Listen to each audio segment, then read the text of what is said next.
Les nouveautés, elles vont être sur la venue, je crois, d'un public plus large encore que le public de Lille et du public régional, puisqu'on va faire beaucoup de publicité en Belgique, à Bruxelles, et puis à Paris. Il y aura un train spécial de la SNCF qui devrait venir pour amener plus de spectateurs parisiens. Après, sur la programmation, on reste sur les mêmes axes, de la compétition, des découvertes. Il y a 2 nuits au lieu d'une cette année, au nouveau siècle. Une nuit sur les comédies, une nuit autour des épisodes iconiques de Game of Thrones. Voilà, sinon c'est à peu près la même stratégie que l'an dernier. Beaucoup de projections, beaucoup de rencontres, des invités internationaux encore plus importants. On peut citer Uma Thurman ou Freddie Highmore par exemple, ou Charlie Brooker, le créateur de Black Mirror.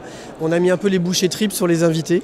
Et puis toujours sinon des découvertes sur des séries encore inconnues qu'on espère faire découvrir au public. On a beaucoup de choses sur la politique, les thèmes sociaux, et alors curieusement beaucoup ancrés dans les années 80-90. Ça, on a beaucoup de choses autour de ce qui s'est passé, aussi bien en Irak qu'en Afghanistan, en Chine, et qui font à chaque fois écho avec ce qui se passe aujourd'hui. C'est toujours des systèmes de flashback qui reviennent, donc ça veut dire qu'il y a beaucoup de questions qui se posent aujourd'hui, on se demande un peu ce qu'on a raté hier.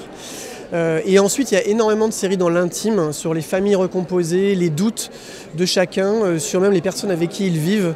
Il y a beaucoup de thrillers basés là-dessus. Énormément aussi de visions assez sombres de l'avenir. Je pense que Black Mirror a ouvert une voie dans laquelle tout le monde s'engouffre.